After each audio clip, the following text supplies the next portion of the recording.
খুশি, কিন্তু কোথাও টেকসই আনন্দ পাওয়া যায় না। এমন কেউ কোনো আনন্দ পেয়েছে যে এই আনন্দটা পাওয়ার পরে আর আমার কোনো আনন্দের দরকার নেই? এমন অনেক মাকে দেখেছি, ছেলে হারিয়ে গেছে, খাওয়া দাওয়া বন্ধ, সব বন্ধ, সব দুঃখ। ছেলে ফিরে আসলো, ভাবলাম ছেলে ফিরে আসলো মানে সে আর অন্য কিছু আনন্দ খুঁজবে না, ছেলের কাছেই বসে থাকবে। কিন্তু ছেলে ফিরে যেদিন আসলো, তার পরের দিন বাড়িতে গিয়ে দেখি ছেলে বাইরে খেলছে, তিনি টিভি দেখছেন। কি হলো? ছেলের জন্য খাওয়া দাওয়া বন্ধ, কয়েকদিন ধরে কান্নাকাটির রোল। ছেলে এসে গেছে, তারপর সে বাইরে খেলছে, টিভি দেখছে। তার মানে ছেলেতে আনন্দ ছিল না। ছেলেতে যদি আনন্দ থাকতো ছেলের পাশেই বসে থাকতো। ছেলেতে স্বার্থ আছে, ছেলেতে স্বার্থ আছে, স্বার্থের জন্য তাকে কাছে পেতে চাওয়া, আনন্দ নেই। যখন পাশে আছে ঘ্যান ঘ্যান করছে, সর না, যা না, দিকে খেল না, বাইরে বলে না, বলে না, আনন্দ। তাই আনন্দ খুঁজবার জন্য আবার টিভি চলেছে,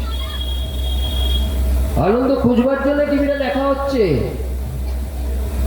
অর্থাৎ টেকসই আনন্দ কোথাও নেই। তাহলে কোথায় আছে আনন্দ? তার কাছে, যে নিজে আনন্দ। কি বলছে উপনিষদ? আনন্দ ব্রহ্মেতি বজানা আনন্दैव खल्विमानि भूतानि जायन्ते आनंदं जातानि जीवन्ति आनंदं प्रयन्तभि संविशन्ति।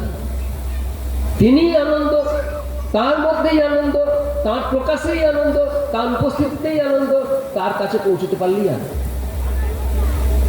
রসগোল্লা, ছানা আলাদা, চিনির জল আলাদা, রস আলাদা, মেশাও, তখন রসগোল্লার স্বাদ পাওয়া যাবে। ভগবান আলাদা, আনন্দ আলাদা, যোগ করলে আনন্দ পাওয়া যাবে না, এমন নয়। রসগোল্লা ডিফেক্টিভ, তিনি ডিফেক্টিভ নন, তিনি ভগবান, তিনি আনন্দ। তাই তো মানুষ এই আনন্দে তার মন রমিয়ে রাখে বলে আনন্দ ভগবানের আরেক নাম রাম। সুতরাং এই আনন্দের যে ভগবান আমাদের মধ্যে উপস্থিত আছেন, কিভাবে উপস্থিত আছেন? নির্লিপ্ত উদাসীন হিসাবে। ময়ি অনন্ত মহান বোধম आश्चर्यं जीव बीचय उद्दन्ति घ्रन्ति खेलन्ति प्रविशन्ति स्वभावतः। আমি আনন্দের মহাসমুদ্র, আমি আমার মতো আনন্দে থাকি, উদ্যত হই, উঠি, খেলি, ঝগড়া করি, আবার কোথায় গেলে এই দৃশ্য দেখা যায়? বেশি দূর যেতে হবে না, আমাদের জন্য মাত্র 95 কিলোমিটার দূরে দীঘা সমুদ্র। সমুদ্রে আমরা কি দেখতে যাই? সমুদ্র দেখতে যাই না জল দেখতে যাই? সমুদ্রে আমরা কি দেখতে যাই? সমুদ্র দেখতে যাই না ঢেউ দেখতে যাই না জল দেখতে যাই? আমরা দেখতে যাই সমুদ্র, দেখতে যাই ঢেউ, কিন্তু আসলে কি দেখি? জল। জল, অগাধ জলরাশির রূপ, তাকে বলছি সমুদ্র। জলরাশি যখন ফুলে ফেপে উঠছে তাকে বলছি ঢেউ। আসলে কি? জল। ঠিক সেই রকম ঢেউগুলো যখন আসে, ঢেউগুলো যখন আসে, এই ঢেউ আসছে, এটা বড় ঢেউ, পাশেরটা ছোট ঢেউ, তাকে পাত্তা দিচ্ছে না, এই করতে করতে ঢেউরা এগিয়ে আসছে। হঠাৎ ঢেউরা কাঁপতে শুরু করলো। কি হলো? না পাড় আসছে, আছাড় খেয়ে পড়বো, চুরমার হয়ে যাবো। কি হয়ে যাবে? ঢেউ আর থাকবে না, জল। আমরা আমাদের সমাজে আমি বিশেষ কিছু, আমি বিশেষ সমাজসেবী, আমি অমুক, আমি এই পদের, আমার এই রোজগার, আমার এই আছে, বুক ফুলিয়ে ঘুরছি। কিচ্ছু নই আমরা, আমরা সব ওই জল।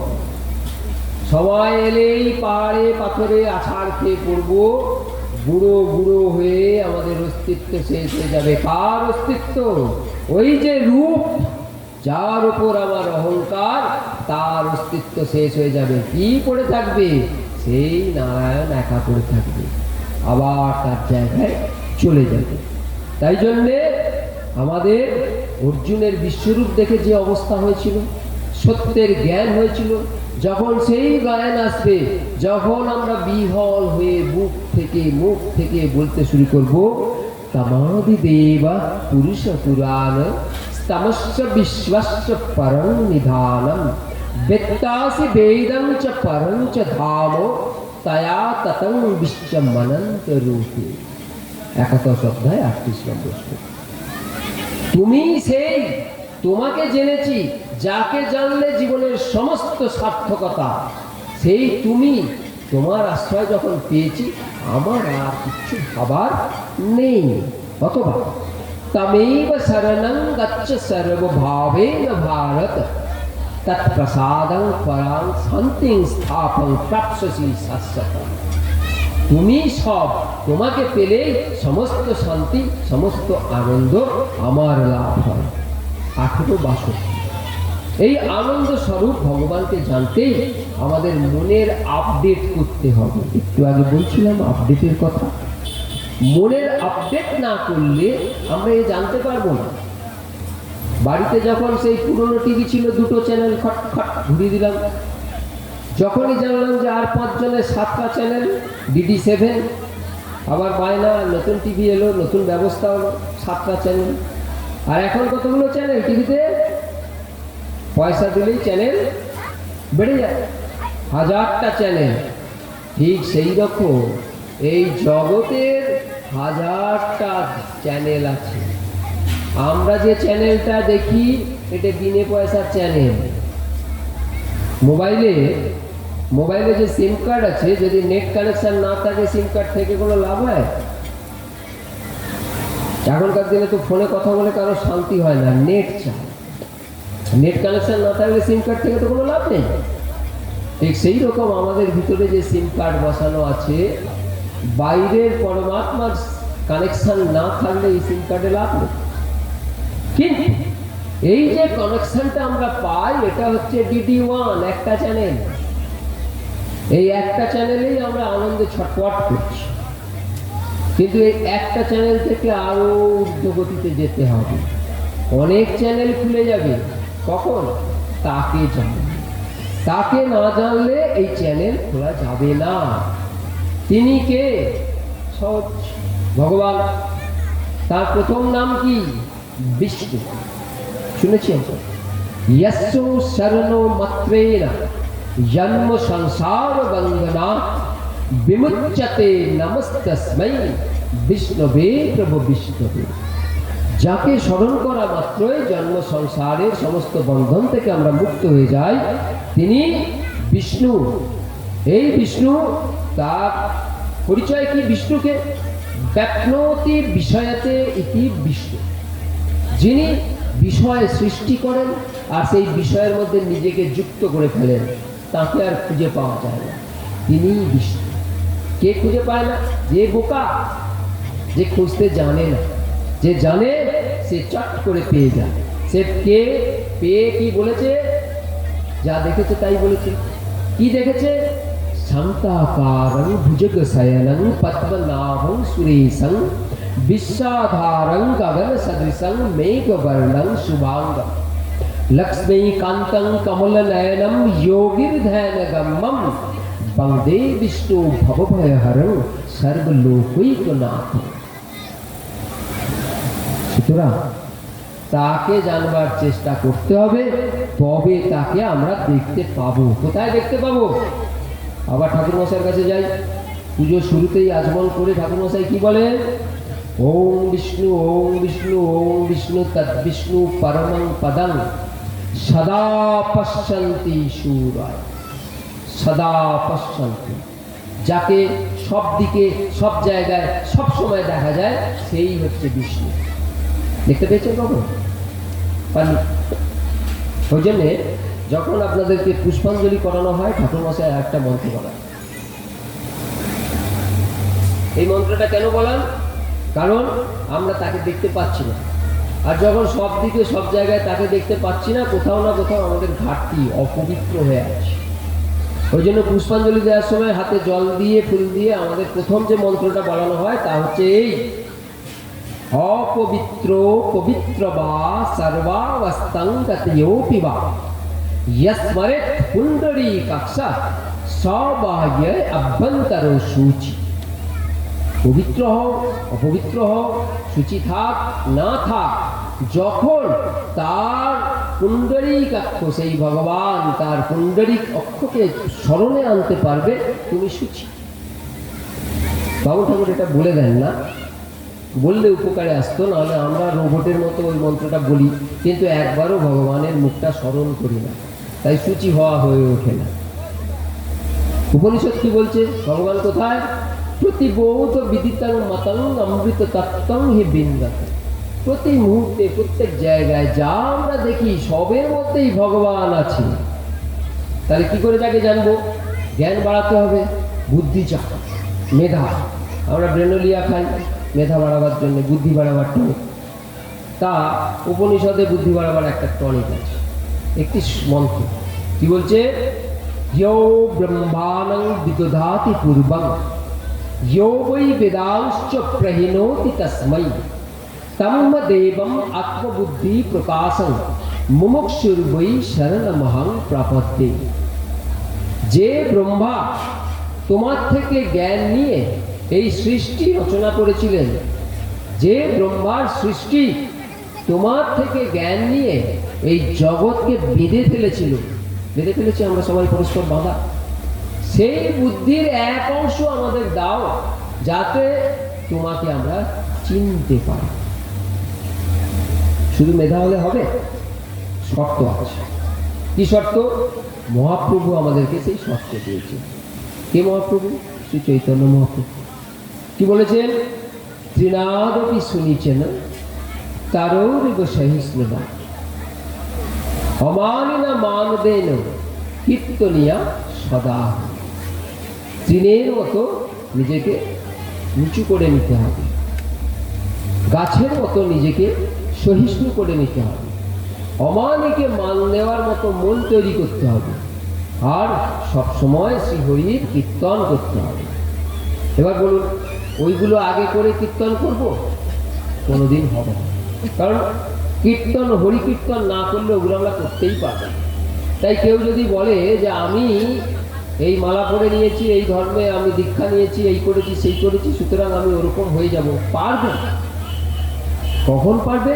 যখন মন দিয়ে প্রাণ দিয়ে শ্রীকৃষ্ণ হরির কীর্তন করতে পারবে, তখন সে অটোমেটিক ওইগুলো সব পারবে।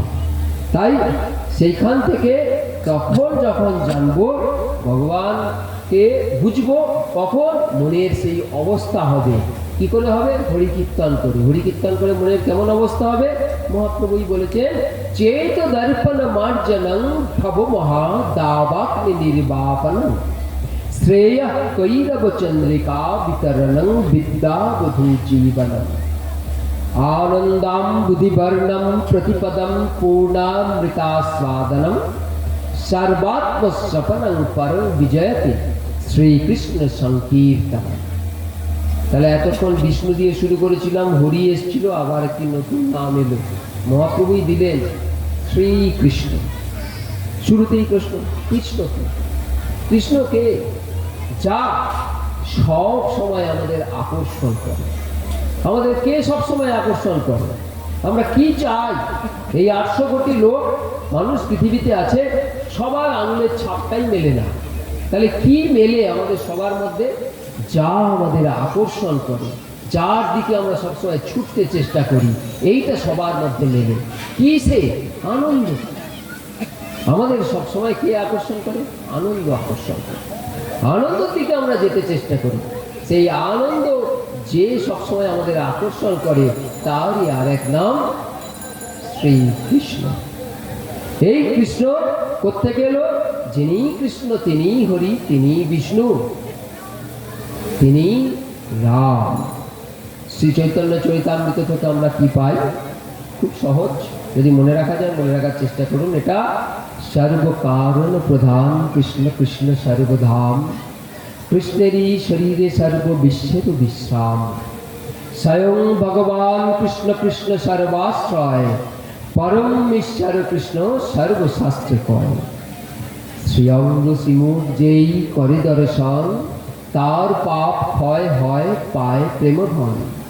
আপনার লুকাইতে কৃষ্ণ সদা যত্ন করে, তথাপি তাহার ভক্ত জানো এ তাহারে। সর্বৈশ্বর্য পরিপূর্ণ স্বয়ং ভগবান, সর্বৈ অবতারী সর্ব কারণ প্রধান। সেই সর্বৈশ্বর্য পরিপূর্ণ, সেই সর্বকারণের প্রধান, সেই সর্ব অবতারী জগৎগুরু স্বয়ং ভগবান শ্রীকৃষ্ণকে আমরা চিনব কি করি? খুব সহজ। এতক্ষণ যা বলছিলাম, উপরে আবরণ, ভিতরে নারায়ণ। আত্মানং সর্বভূতেষু ভগবন্তম অবস্থিতম অপশ্চাৎ সর্বভূতানি ভগবতৌ পিচ্চাত্মনি।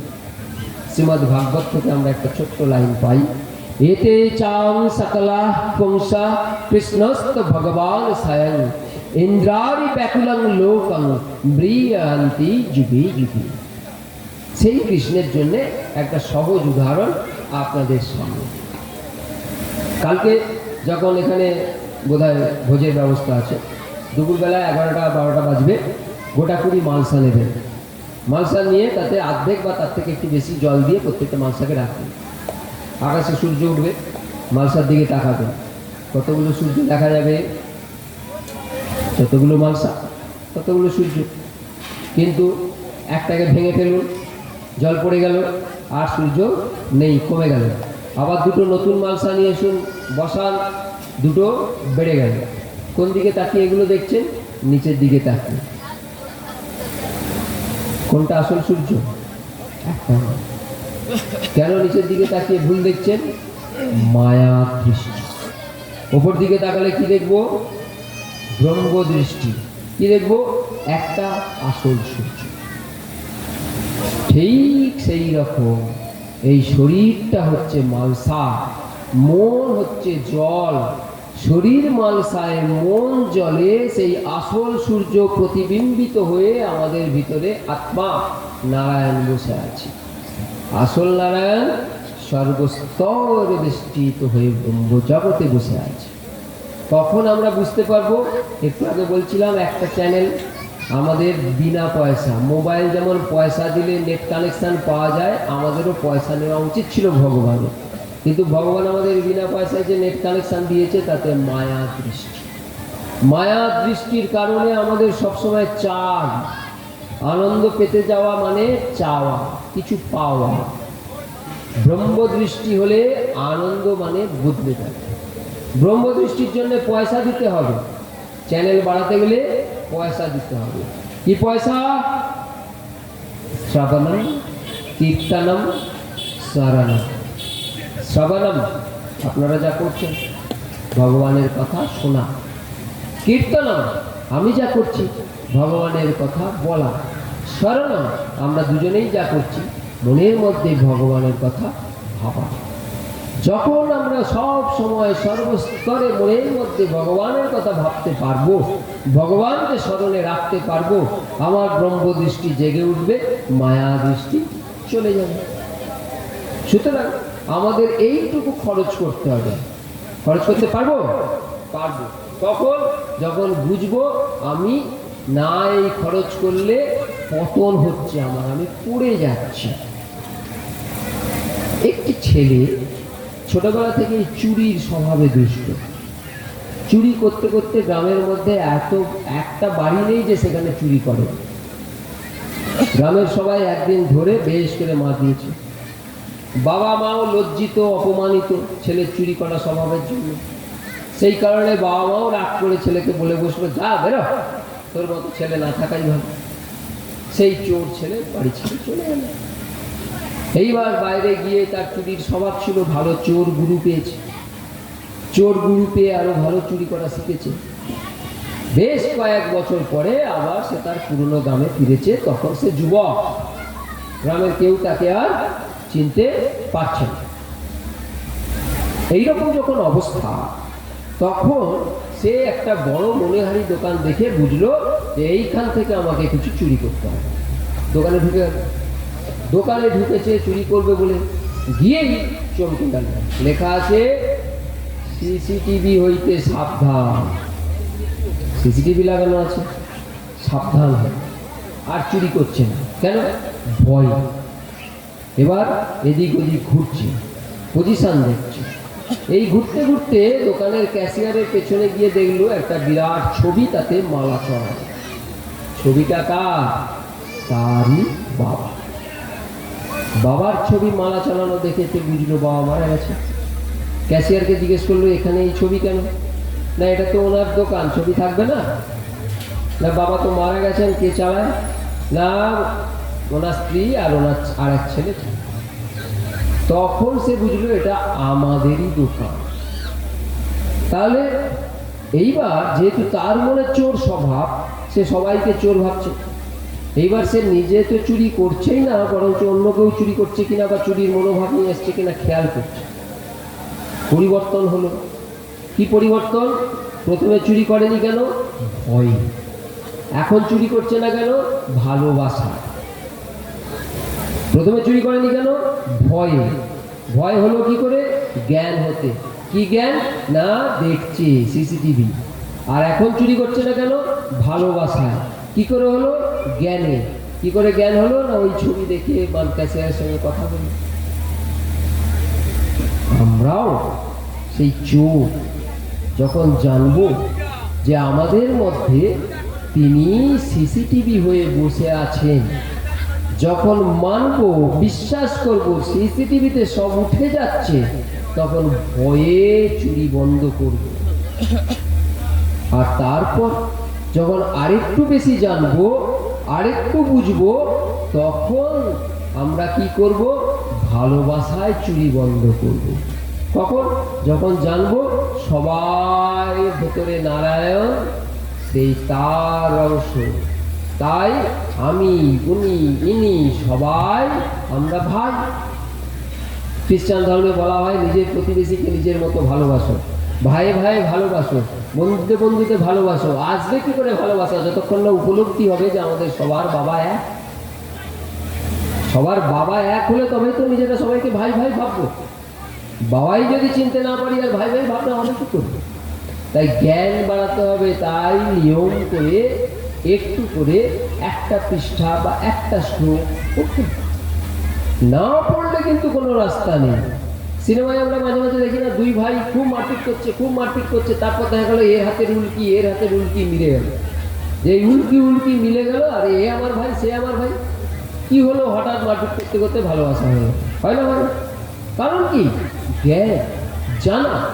তাই আমাদের ওই সত্যিটা জানতে হবে, সত্যিটা বুঝতে হবে। যখন বুঝে যাব তখন প্রথমে ভয়ে আমরা বিরত হব, সত্যি জানলে একদম শান্ত হয়ে যাবে। ছোটবেলায় পড়িনি, গল্প শুনিনি চিত্রগুপ্তের কথা মনের ভেতর লেখে? যদি বিশ্বাস না করে থাকি, খুব ভুল করেছি, অনেক এমন কাজ করে ফেলেছি বিশ্বাস না করে, যে কাজগুলো লেখা হয়ে গেছে। আমি বলছি খুব সাবধান, একদম সব লেখা হচ্ছে, কারো হয়নি। এটা ভয়, এবং এটা সত্যিকারের ভয়। ভগবান বলছেন আমি কিভাবে থাকি সবার মধ্যে? উপদ্রষ্টা, সিসিটিভি। আর সবাই যখন আমাকে আপনজন ভাবে, তখন কি মনোভাব হবে? তমেব মাতা চ পিতা তমেব বন্ধুশ্চ সখা তমেব বিদ্যা দ্রবিণং তমেব সর্বম মম দেব দেব। তুমি আমার মাতা পিতা বন্ধু বান্ধব সব। যখন এই হবে তখন কারোর ক্ষতি তো দূর, সবার ভালো করবার জন্য ব্যস্ত হয়ে যাবে, সবার ভালো করবার জন্য ব্যস্ত হব। আর এই জ্ঞান না হলে আমাদের অবস্থা কেমন? খাসির দোকানের ছাগল।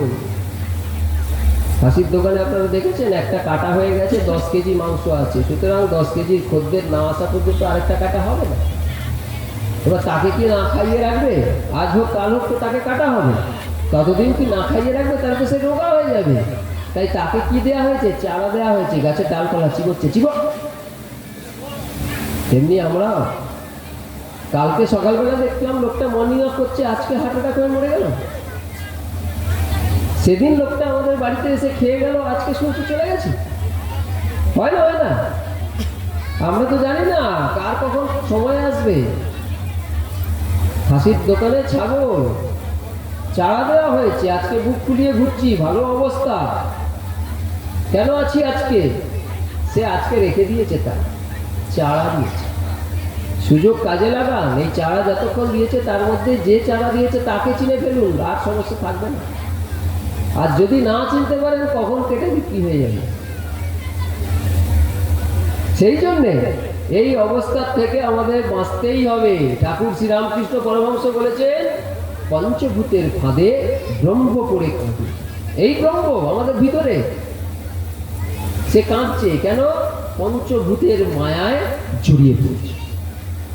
এই জট থেকে বেরোতে হবে। বেরোতে বেরোতে বেরোতে বেরোতে কোথায় বেরোবো? সেই সত্য জানার জন্য বেরোবো। সত্য জানতে পারি না কেন? আমরা কিছুতেই বুঝতে পারি না, কিছুতেই চিনতে পারি না। কারণটা কি? সমস্যাটা কোথায়? হাত মেশা হচ্ছে। আপনারা কি জানেন, সোনার দোকানে সোনা কিনতে গেলে একটা নাম্বার দেখে কিনতে হয়? কে বলতে পারবে কত নাম্বার দেখে কিনতে হয়? 916 916 916 মানে কি? মানে 1000 সোনায় 84 খাদ আছে, আসল সোনা আছে 900। কেন খাদ মেশানো হলো কেন? না, সোনা এমন একটা ধাতু, তাতে খাদ না মিশিয়ে তাকে ওরকম বাঁকানো চোরানো যাবে না, ডিজাইন করা হয় না, ভেঙে যাবে। তাই শক্তিশালী রাখবার জন্য তাতে 84 খাদ মেশাতেই। তাই আসল সোনা বলতে গয়না সোনা 916, ওটাকেই আসল ধরা হয়, 1000 হবে না। আপনারা সবাই জানেন, কিন্তু আপনারা এটা জানেন না যে যখন প্রথম ভগবান ব্রহ্মা মানুষ সৃষ্টি করলেন, তখন ভগবান বিষ্ণু কাছে গিয়ে কাঁদতে কাঁদতে বললেন, প্রভু কি করেছেন? আমি তো পারছি না। কেন রে, কি হয়েছে? ব্রহ্মা কি করে জানেন? সবসময় ভগবানের স্তব করেন, 4টে মুখ, 4 মুখ দিয়ে নারায়ণ নারায়ণ করে যাচ্ছে। সেই নারায়ণ করতে করতে বিষ্ণু এসে বললেন, কি রে কাঁদিস কেন? না প্রভু, আমি তো সৃষ্টি করছি আপনি যেমন শিখিয়েছেন, কিন্তু সব সৃষ্টি হয়ে আমার উপরে চলে আসছে। কেন? খাদ মেশানো হয়নি। খাদ না মেশানোর ফলে তারা যাচ্ছে, জগতে যাচ্ছে, গিয়ে তারা জেনে গেছে যে আমরা কোত্থেকে এসেছি, কিসের অংশ, এখানে কেন এসেছি। তারাও এসে ব্রহ্মার মতো শিখে নিয়েছে, সবাই বসে নারায়ণ। তাহলে সংসার চলবে কি করে? খেলা জমবে কি করে? ভগবান তো খেলতে চায়, খেলা জমবে কি করে? বললো, ওরে খাদ মেশা। না, কি খাদ? মায়ার চাদর। আপনারা সবাই শুনেছেন, তমগুণ রজগুণ সত্যগুণ 3টে চাদর। আবার যদি অন্য ভাষায় বলি তো শেকল, একটা লোহার শেকল, একটা রূপোর শেকল, একটা সোনার শেকল। আপনারা বলুন, আপনাকে যদি শেকল দিয়ে বেঁধে রাখা হয়, কোন শেকলটা রাজি হবে? সোনার শেকল দিয়ে বেঁধে রাখলে খুশি হবে? রাখা হবে বেঁধে, শেকল নিয়ে চিন্তা করে লাভ। 3খানা শেকল আছে। লোহার শেকল কাটতে পারলেই রূপোর শেকলে বেঁধে দেওয়া হবে, রূপোর শেকল কাটতে পারলেই সোনার শেকলে বেঁধে দেওয়া হবে। ছাড়া হবে মায়া, খাদ মিশিয়ে দেওয়া হবে, 84 খাদ, যাতে সংসার টেকসই হয়। তাহলে এই খাদ থেকে উদ্ধার পাবো কি করে? রক্ষা পাবো কি করে? এই মায়া থেকে খুব সহজ। মনে মনে ভাবুন, আপনার হাতে যদি রং বা আলকাতরা লেগে যায়, কিভাবে হাত ধোবেন? হাতে রং বা আলকাতরা লেগে গেলে কিভাবে হাত ধোবেন? জল দিয়ে ধোবেন? লাভ হবে না। সাবান দিয়ে ধোবেন? লাভ হবে না। কি দিতে হবে? কেরোসিন বা তারপিন তেল। ঠিক বলছি তো? তাহলে আলকাতরা বা রং লেগে গেলে কেরোসিন বা তারপিন তেল দিয়ে হাত ধুতে হবে। তমগুণ থাকলে তাকে রজগুণ দিয়েই কাটাতে হবে। লোহার শেকল থাকলে সেই শেকল খুলে রূপোর শেকলে রাখতে হবে।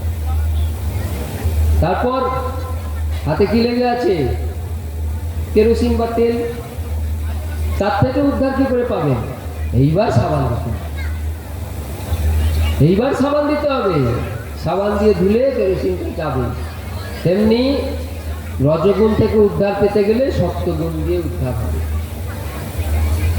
রূপোর শেকল থেকে উদ্ধার পেতে গেলে সোনার শেকলে বাঁধা হবে। এইবার হাতে আলকাতরা গেছে, তেল গেছে, সাবান লেগে আছে। হাতে সাবান লেগে থাকলে কি পরিষ্কার হলো? কি করতে হবে? জল দিয়ে ধুতে হবে। তাহলে হাতে সাবান ধুতে গেলে জল দিতে হবে। তাহলে সত্যগুণ থেকে উদ্ধার পেতে গেলে কি করতে হবে? শুদ্ধ ভক্তি দিতে হবে।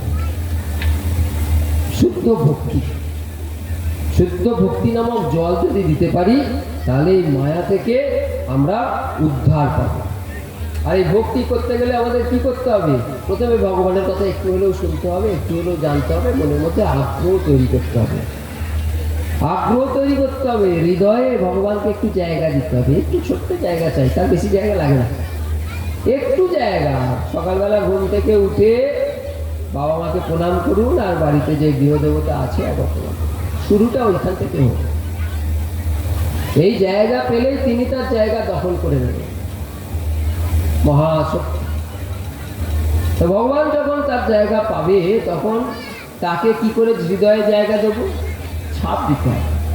আমাদের জীবনে মাঝে মাঝে এরকম ঘটনা ঘটে, যখন খুব দুঃখ, মনে কান্না বা চোখ দিয়ে জলই পড়ছে, সেই সময় হঠাৎ আবার একটা খবর এলো যে মনটা আনন্দে ভরে উঠবে, দুঃখটা চলে গেল, চোখে কিন্তু জল আছে। তখন এই সময় আমাদের হৃদয় বিগলিত হয়। গালায় ছাপ দিতে গেলে গালাকে যেমন গলাতে হয়, তেমন হৃদয়ে ছাপ দিতে গেলে হৃদয়ের একটু গলে যাওয়া দরকার, নরম থাকা দরকার। ওই রকম সময়ে যদি আমরা হৃদয়ে ভগবানের ছাপ দিতে পারি, ছাপ দিয়ে দেব। তাই যখন ওরকম সুযোগ আসবে, মাঝে মাঝে টিভি সিরিয়াল দেখতে দেখতে ওরকম মনটা হয়ে যায়, দুঃখের মধ্যে আনন্দ, লাগান ছাপ, জয় শ্রীকৃষ্ণ, জয় শ্রীকৃষ্ণ, জয় শ্রীকৃষ্ণ, ব্যাস হৃদয়ে ছাপ পড়ে গেল, ভগবান এসে গেছে। ভক্তি, ভক্তিকে, ভক্তি আমার সব থেকে বড় বন্ধু। যে কোনো অবস্থায় সে আমার পাশে এসে দাঁড়াবে।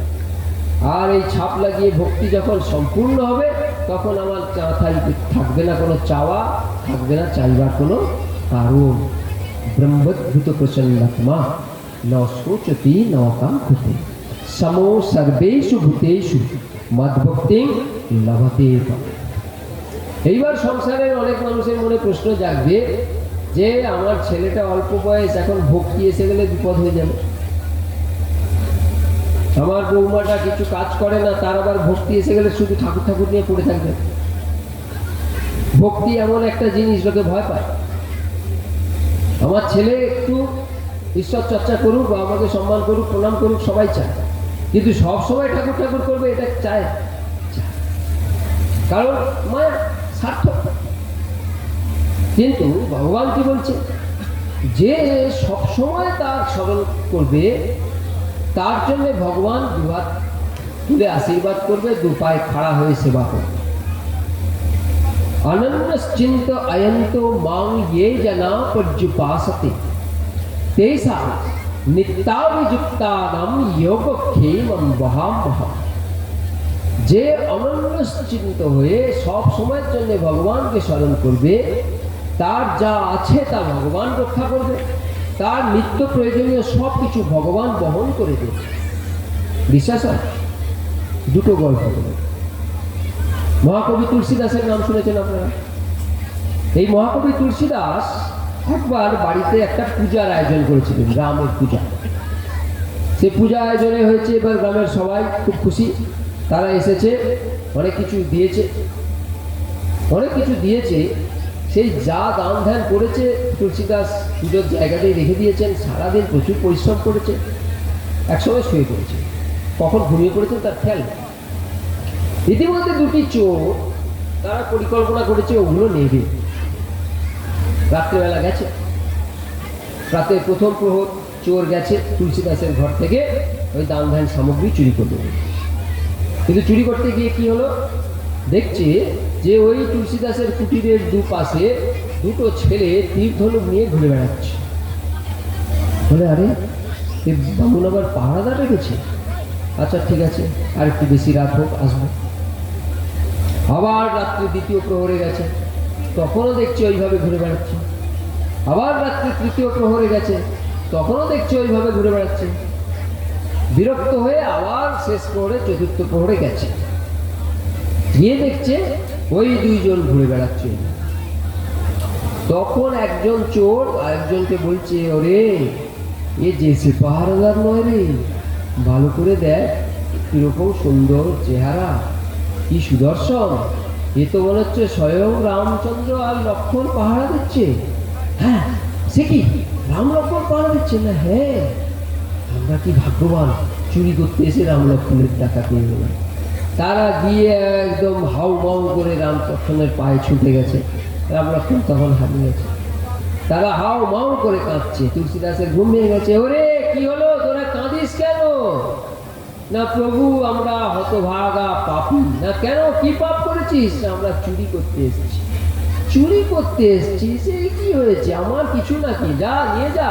বলে না ঠাকুর মশাই, আপনার মতো এত ভালো প্রভু রাম লক্ষ্মণ নয়। না কেন?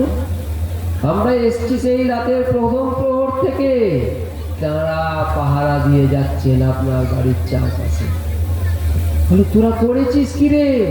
তোরা আমার প্রভু রাম লক্ষ্মণকে এভাবে সারা রাত পাহারা দেওয়া করেছিস? সত্যি হতভাগ্য আমি রে, এইসবকে নিয়ে বসে আছি, কেন আমি সরিয়ে দিলাম।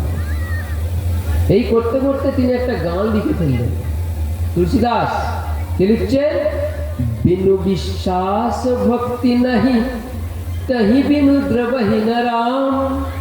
राम कृपा बिन सपनई, मन की नहे विश्राम। বিশ্বাস আর ভক্তি ছাড়া রামের কৃপা পাওয়া যাবে। তুলসীদাস কেন কৃপা পেয়েছেন? তার বিশ্বাস আর ভক্তির জন্য। কি বলছে? যোগ ক্ষেমম, যা আছে আমি রক্ষা করব। এই গল্পের মধ্যে দিয়ে একদম পরিষ্কার প্রমাণ হয়, যা আছে ভগবান রক্ষা করে। এবার একটা পরের গল্প, পরের শব্দটা কি? বহাম্মহম।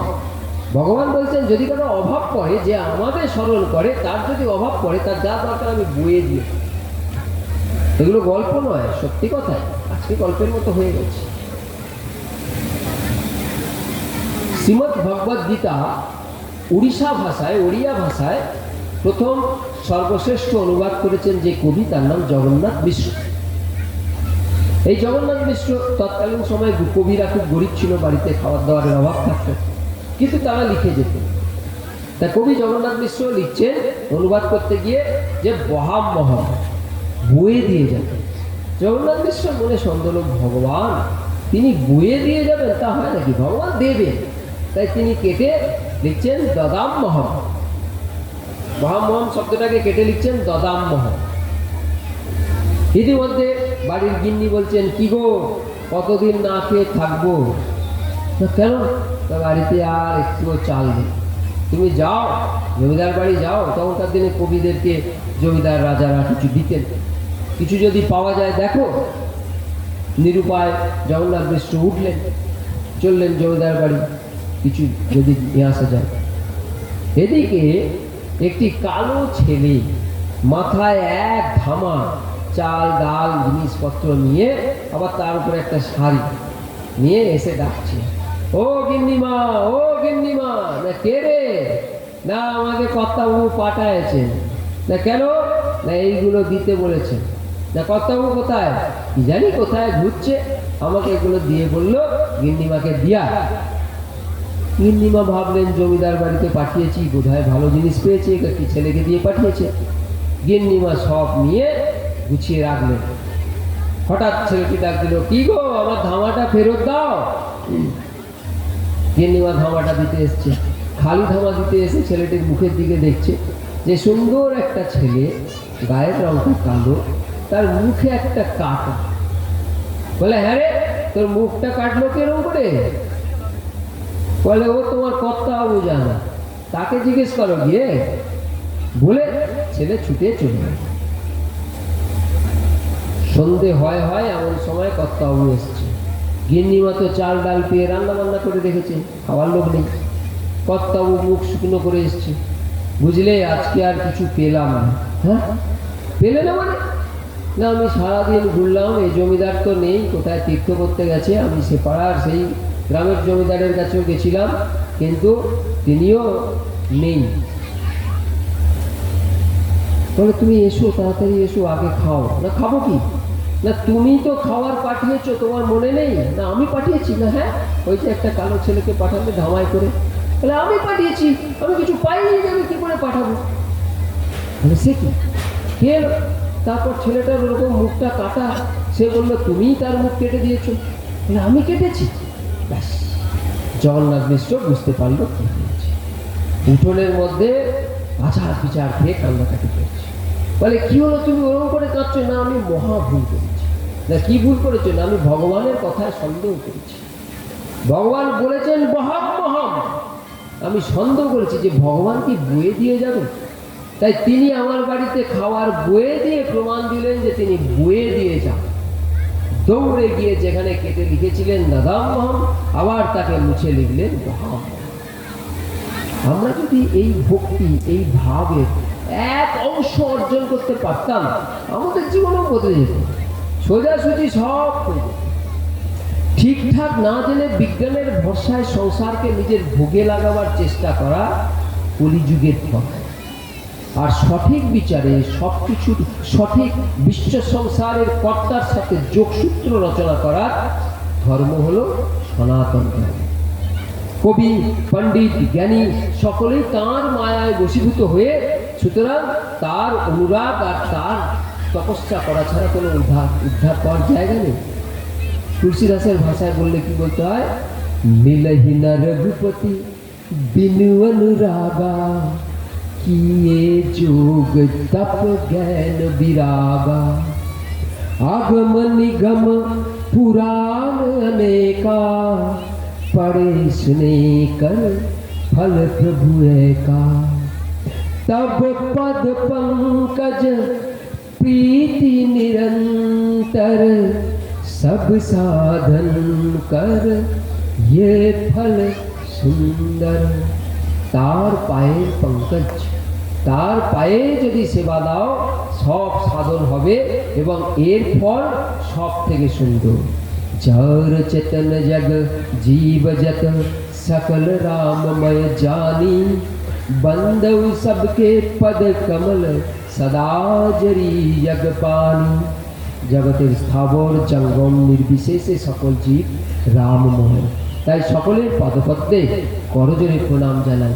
তুলসীদাস প্রণাম জানাচ্ছেন সমস্ত মানুষকে, সবার মধ্যে রামকে দেখে।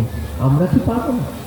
আমাদের সামনে যখন কেউ চলে আসে তখন তাকে ভাবি এই এলো, এই আবার কোনো বদমাইশি করবে, এই আবার এই করবে, সেই করবে। কিন্তু আমরা যদি সেই মানুষটার ফুল আবরণটাকে ছেড়ে দিয়ে ভেতরে নারায়ণটাকে দেখতে পারি, তখনই জানবো আপন। হ্যাঁ, মাঝে মাঝে ভাব বিভেদ আছে, আততায়ীকে চিনতে হয়, সে আততায়ীকে চেনার উপায়ও রামায়ণ মহাভারতে পরিষ্কার করে বলা আছে। কিন্তু আগেই আমরা আততায়ী ধরতে যাব না। তুলসীদাসের ভক্তি কৃপা আমাদের মধ্যে আগে। जगी सूर सुताप सुज्ञानी, धर्म निरत पंडित विज्ञानी, तरहि न बिनु से मम स्वामी, राम नमामि नमामि नमामि। সাধক সিদ্ধ জীবনমুক্ত উদাসীন কবি সকলেই রামের ভজনা, নারায়ণের ভজনা, তুলসীদাসের ভজনা না করে কেউ উপর দিকে যেতে পারে। আজকে আপনারা দেখুন না, আমাদের জীবনে সরকার থেকে সাবসিডি সাবসিডি সাবসিডি কত সুবিধা দিয়েছে। এত সুবিধা পেয়ে কার অভাব গেছে? কারো কি অভাব গেছে? 500 টাকা বেড়ে 1000 টাকা হয়ে গেল, বিনা পয়সার চাল, আবার সেটাকে বাজারে 30 টাকায় বিক্রি। হ্যাঁ, রূপশ্রী, কন্যাশ্রী, বিভিন্ন ধরনের বীমা, কত সুবিধা। এত সুবিধা দেওয়ার পরেও আমরা সবাই অভাবে যুক্ত। কেন? না, আমাদের অভাবের স্বভাব হয়ে গেছে। প্রধান কারণ কি? ওই মায়া, খাদ মেশানো। খাদ কোথায় কাজ করছে? লোভ আর প্রতিবেশী ঈর্ষা। আমাদের লোভ আছে আর আমরা সবসময় আমার পাশের জনকে হিংসা করি, পাশের জনকে হিংসা করি। আর আজকের সমাজের যে নতুন প্রজন্ম বড় হয়ে উঠতে দেখলেই, মানুষকে যখন বড় হয়ে উঠতে দেখে, তার অভাব, স্বভাব, লোভ, লালসা কোনো একটা দুর্বলতার ফাঁদে তাকে ফেলে দেওয়ার চেষ্টা করে। প্রথমেই কৌশলে তার গা থেকে তার চরিত্র শক্তির যে বর্ম, সেটাকে খুলে তাকে উলঙ্গ করে দেওয়ার চেষ্টা করে। একজন অন্যায়ভাবে আমার পেছন পেছন কখন ঘুরবে? যখন তার চরিত্র শক্তিকে নষ্ট করে দেবে। তার যদি চরিত্র শক্তি থাকে, সে আমার পেছনে ঘুরবে না, আমার অপরাধের সে সঙ্গী হবে না। তার চরিত্র শক্তিকে নষ্ট করবার জন্যে তার লোভকে জাগিয়ে দেয়। একটু বুঝিয়ে বলুন। ধরুন আপনি 18 বছরের নবযুবক, কথায় কথায় জোরালো কণ্ঠে মানুষের জন্য প্রতিবাদ করেন, আওয়াজ তোলেন, সেই মানুষও আপনার পাশে দাঁড়িয়ে পড়েন। এতে ওপরে কিন্তু স্ক্যানার লাগানো আছে, সমাজের মাথারা কিন্তু নজর করছে যে বেটা প্রতিবাদী হয়ে উঠছে, প্রতিবাদী হয়ে উঠছে, চারদিকে খোঁজ চলছে, এর প্রতিবাদী শক্তিটাকে কমিয়ে দিতে হবে। এর দুর্বলতা কোথায়? তার লোভ লালসা বিশ্লেষণ করতে করতে একদিন আপনার নিদাগ চরিত্র, যে চরিত্রের শক্তি, দাগ নেই, কোনো স্বার্থ চিন্তা আপনি করেন না, সেই চরিত্রের শক্তিতে যখন দাগ দিতে পারবে, স্বার্থ চিন্তায় আপনাকে দিয়ে কোনো ভুল করিয়ে দিতে পারবে, কেল্লা ফতে। আপনার চরিত্র শক্তির বর্ম গায়ে থাকলেই সমাজের মাথাদের বড় বড় চিন্তা হয়ে যায়। একবার উলঙ্গ করে দিতে পারলে, চরিত্র শক্তি থেকে দূরে সরিয়ে দিতে পারলে পুতুল নাচের মতো নাচানো যাবে, তখন আর আপনি ট্যাগও করতে পারবেন না। দেখুন আজকাল হচ্ছে কিনা, আজকের সমাজে মায়েদের বড় অভাব। মা নেই, শুনলে অবাক হয়ে যাবে আমার কথা, যে কি পাগল, মা নেই, এই আমরা এত সব মা বসে আছি। মা আছে, মা আছে, সন্তানকে খাওয়াতে পড়াতে পারে। মা নেই যে সন্তানকে সুনাগরিক বানাতে পারে। সন্তান মানে আপনার সন্তান নয়, দেশের নাগরিক। আপনার ছেলে যদি বিগড়ে যায়, অপরাধী হয়, আপনি ভাবছেন আপনার ক্ষতি? না, বড় করে ভাবুন, দেশের ক্ষতি। আপনি যদি একটা সন্তানকে সন্তানের মতো নাগরিক সুনাগরিক তৈরি করেন, তাহলে আপনার ভালো, বড় করে ভাবুন, দেশের ভালো। কোন